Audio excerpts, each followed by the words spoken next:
If you want to be the very best like no one ever was, you need a heck of a team to back you up. Welcome to my video today, where we are counting down our picks for the top 10 Pokemon of Ash Ketchum. For the list, we'll be looking at all the Pokemon owned by Ash Ketchum over the course of anime and ranking which are in best terms of impact and popularity, not strength. So sit back, relax and enjoy the video. In the number 10 spot we have Lapras. Not only is the seafaring Pokemon one of the most adorable creatures you'll ever lay your eyes on, but it served as a main source of transportation for Ash and company during his travels around the Orange Islands. Initially afraid of humans after being separated from his herd, it ended up forming a strong bond with Ash. Cute as it may be, it certainly knows how to leave its enemies on ice. Personally, Lapras is a very cool Pokemon as it just looks awesome, it's very strong, and it forms a very strong bond with Ash and company, including with the fans. What do you think? In the number 9 spot we have Bulbasaur. Despite his small stature, Bulbasaur more than proved just of a powerhouse it was, with his fierce determination, endurance, as well as his solar beam that turned photosynthesis into a weapon of mass destruction. It may have taken a backseat in recent years, but its impact as one of Ash's strongest Pokemon still remains true. In fact, it's such a beast that it refused its own evolutionary process and still came out on top. Personally, I feel that because Bulbasaur is the best starter for Kanto, I changed my mind.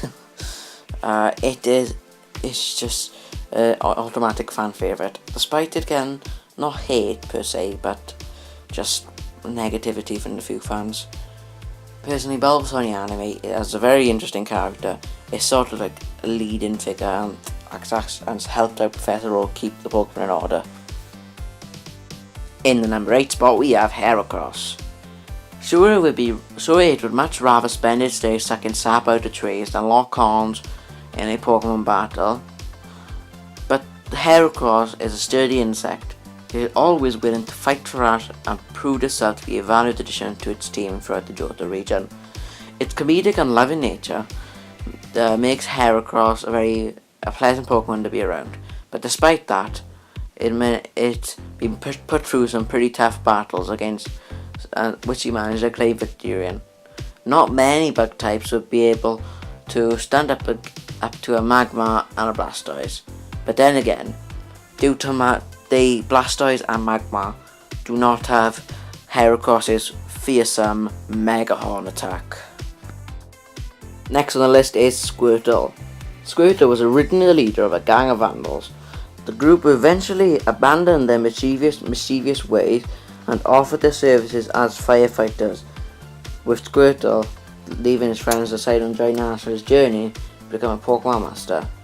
Squirtle was reliable in the face of danger and was a master of water techniques, which even put Misty's to a bunch to shame. You could always count on Squirtle to use Hydro Pump and get its way out of a jam. Next Pokemon on the list is Infernape. The Sinnoh region is a reef with danger. You have deadly new Pokemon, Team Galactic, and that douchebag Paul. As such, you need a Pokemon that knows how to bring heat. Infernape was originally a Chimchar owned by Paul, the douche. It was tossed aside after he viewed it as too weak for his team. However, it was not long before we found us up with a new compassionate owner in the form of Ash. Ash was so good to it that over time, Chimchar evolved all the way up into an Infernape, and eventually got his chance to defeat Paul in a battle against his Electivire in the Sinnoh League, where it displays how strong it became. Paul was not envious and jealous that he lost, or disappointed even. He was just happy that Ash raised his old Chimchar so well. Claiming the next spot is Snorlax. Snorlax is big, loves to spend his days eating and sleeping, and actually proven itself to be quite the handy ally in the Pokemon battle. With its immense weight and strength, Snorlax has managed to flatten and send opponents flying. Aside from having difficulty trying to get it to overcome its laziness, Ash has called in this particularly big gun for his many journeys, and as long as it gets a little rest at the end of the ordeal, Snorlax does not disappoint. Snorlax has proved himself to be a keen ally in Ash's journey. Hopefully we see him again in the Alola League. In the next spot we have Sceptile. Even when it was just a treacle, this grass type was one cool customer. After reaching his prime form, Sceptile quickly rose to become one of the party's strongest members. Kind of a shame it took him so long to evolve. He could have really used those Leaf Blades and Solar Beam during the Hoenn League finals. It more than made up for it, however, when it took out Tobias' legendary Pokemon Darkrai in the Sinnoh League. Personally, Sceptile is Ash's best grass type starter Pokemon, and I feel somebody else could agree with me there. In the number 3 spot, we have Greninja. Ash has had many water type starter Pokemon over the years, and Froakie seemed like it would be just another run-in-the-mill edition.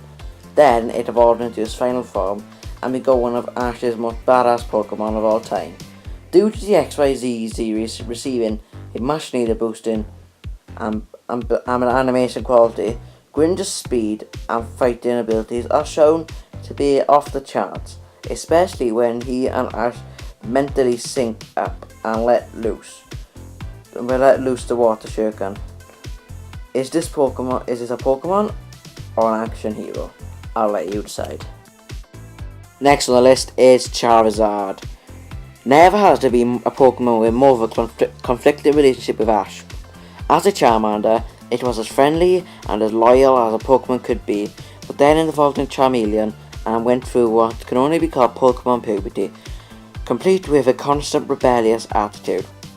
Then things got really kicked up a gear when it evolved into Charizard and wanted nothing to do with Ash, even costing him his chance at the Indigo League. However, over time, Charizard began to mellow and enjoy fighting by Ash's side, and has since become one of his strongest and most reliable allies in battle. Ash must have the patience of a saint. I would give up after the first flamethrower to the face. Would you? The final Pokemon on this list is Pikachu.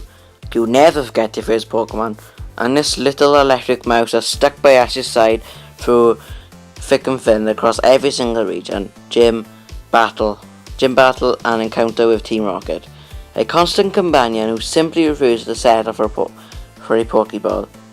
If there's any Pokemon that can help Ash achieve that decade-long dream of becoming the very best, it's Pikachu. After all, its thunderbolts seem to disregard the laws of nature and shock any type of adversity in submission. Thank you for watching my video. If you have enjoyed, please remember to leave a like and subscribe. It really means a lot to me as I'm trying to make my way into the Pokemon community. If you really love Pokemon, you should check out my Instagram account, linked in the description below. You won't regret following it. It's very interesting, and I'm planning to do some interactive series on there. Moreover, if you follow my Instagram, subscribe to my account, subscribe to my channel, and like all my videos, then comment on one of those saying that you did all those 3 things, I will then shout you out on Instagram. But you have to remember to give me your Instagram name in the comment section below. Thank you, and goodbye.